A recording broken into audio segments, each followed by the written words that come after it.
Nah, kan itu fase kedua, terus pasti ada fase ketiga kan? Aduh. Nah, kalian pasti udah tahu, udah menemukan jawaban juga pada peristiwa tahun 1825 sampai 1830. Nah, di Jawa peristiwa itu adalah Perang Diponegoro. Setelah Perang Diponegoro berakhir pada tahun 1830, semua kekuatan Belanda dikonsentrasikan ke Sumatera Barat untuk menghadapi perlawanan kaum Padri. Dimulailah Perang Padri fase ketiga. Nah, pada pertempuran fase ketiga ini, kaum Padri mulai mendapatkan simpati dari kaum adat. Dengan demikian, kekuatan para perjuangan di Sumatera Barat itu meningkat. Orang-orang Padri mendapatkan dukungan kaum adat itu bergerak ke pos-pos tentara Belanda. Nah, kaum Padri dari Bukit Kamang berhasil memutuskan sarana komunikasi antara benteng Belanda di Tanjung Alam dan Bukit Tinggi.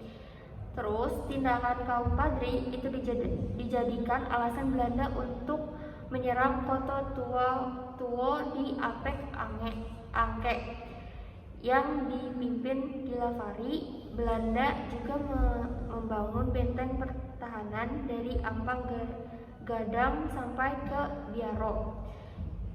Terus abis itu Batanggadis, semua negari yang memiliki posisi sangat strategis terletak antara Tanjung Alam dan Batu Sangkar juga diduduki. Pada tahun 1831, Gilavari digantikan oleh Jacob Elaud. Elaud ini telah mendapatkan pesan dari Gubernur Jenderal Van de Bosch agar melaksanakan serangan besar-besaran terhadap kaum Padri. Terus, Elaud segera mengarahkan pasukannya untuk menguasai beberapa negeri seperti Manggung dan Naras, termasuk daerah Batipu. Setelah menguasai Batipu, serangan Belanda ditunjukkan ke Benteng Marapalang. Benteng ini merupakan kunci untuk dapat menguasai Lintau karena bantuan dua orang Padri yang berkhianat dengan menunjukkan jalan menuju benteng kepada Belanda. Maka pada tahun 1831 bulan Agustus, Belanda dapat menguasai benteng Marapalang tersebut. Dengan jatuhnya benteng ini, maka beberapa negeri di sekitarnya ikut menyerah gitu guys. Nah, seiring dengan datangnya bantuan pasukan dari Jawa pada tahun 1832, maka Belanda semakin ofensif terhadap kekuatan kaum Padri di berbagai daerah. Pasukan yang datang dari Jawa itu antara lain pasukan Legium Sentot Ali Basar Prawidirijo dengan 300 prajurit bersenjata. Tahun 1833 kekuatan Belanda sudah begitu besar. Dengan kekuatan yang berlipat ganda, Belanda melakukan penyerangan terhadap pos-pos pertahanan kaum Padri di Bandung Hampu, Kamang, Gubuk Sigandang, Tanjung Alam, Sungai Puar, Sandung, dan beberapa negeri di Agam. Dalam catatan sejarah kolonial penyerangan di berbagai tempat itu, penyerangan terhadap Gubuk Sigandang merupakan catatan hitam karena disertai dengan penyembelihan dan penyincangan terhadap tokoh-tokoh dari pasukan kaum Padri. Bahkan terhadap mereka yang dicurigai sebagai bentuk kaum Padri, pada waktu penyerbuan Kamang, pasukan Belanda mendapat perlawanan sengit. Bahkan 100 orang pasukan Belanda termasuk perwira terbunuh.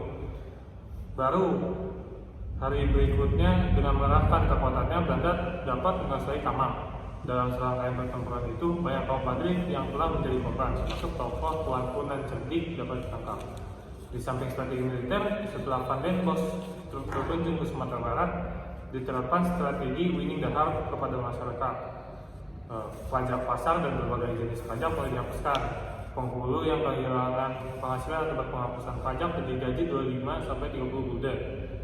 Para kuli yang bekerja untuk pemerintah Belanda juga digaji 50 sen per harinya. Komandan militer untuk wilayah pesisir barat Sumatera, Cornelis Peter Jacob Elaud, digantikan oleh E. Francis. Selanjutnya, Belanda tidak akan mencampuri urusan pemerintahan tradisional di Minangkabau. Sebagai upaya gencatan senjata, pemerintah kolonial Belanda mengeluarkan plakat panjang. Plakat panjang adalah pernyataan atau janji khidmat yang isinya tidak akan ada lagi peperangan antara Belanda dan Kompadri. Setelah pengumuman plakat panjang ini, kemudian Belanda mulai menawarkan perdamaian kepada pemimpin Padri. Dan kebijakan baru itu, beberapa tokoh Padri dikontrak oleh Belanda dalam rangka mencapai perdamaian. Beberapa tokoh memenuhi ajakan Belanda untuk berdamai. Sementara para pejuang yang begitu mencintai kemerdekaan bumi Minangkabau terus melanjutkan perlawanan. Setelah kekuatan pasukan Tuan Cerdik dapat dihancurkan, pertahanan terakhir perjuangan Kompadri berada di tangan Tuanku Imam Bonjol. Nah, pada tahun 1834, Belanda dapat memusatkan kekuatannya untuk menyerang pasukan Imam Bonjol di Bonjol. Ya, makanya ini di Bonjol kan. Jalan-jalan yang menghubungkan Bonjol dengan daerah pantai sudah diblok oleh tentara Belanda. Pada tanggal 16 Juni 1835, benteng Bonjol dihujani meriam oleh serdadu Belanda.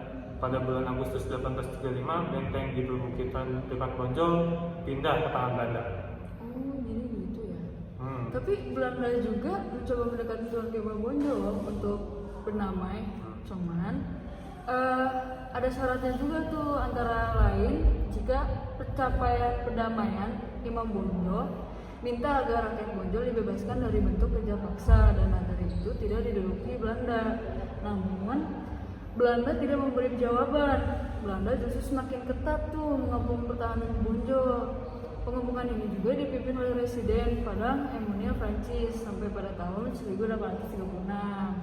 Benteng Bonjol tetap dapat dipertahankan oleh pasukan Padri. Akan tetapi satu persatu pemimpin Padri dapat ditangkap nih. Hal ini jelas karena dapat memperlemah pertahanan pasukan Padri.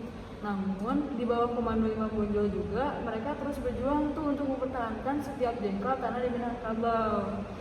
Pada tanggal 16 Agustus 1837, Benteng Bonjol berhasil dikepung tuh dari 4 penjuru dan berhasil dilumpuhkan. Imam Bonjol juga dan beberapa pejuang lainnya itu dapat meloloskan diri. Prancis kembali menyuruhkan Imam Bonjol untuk berundung. Skip dulu deh.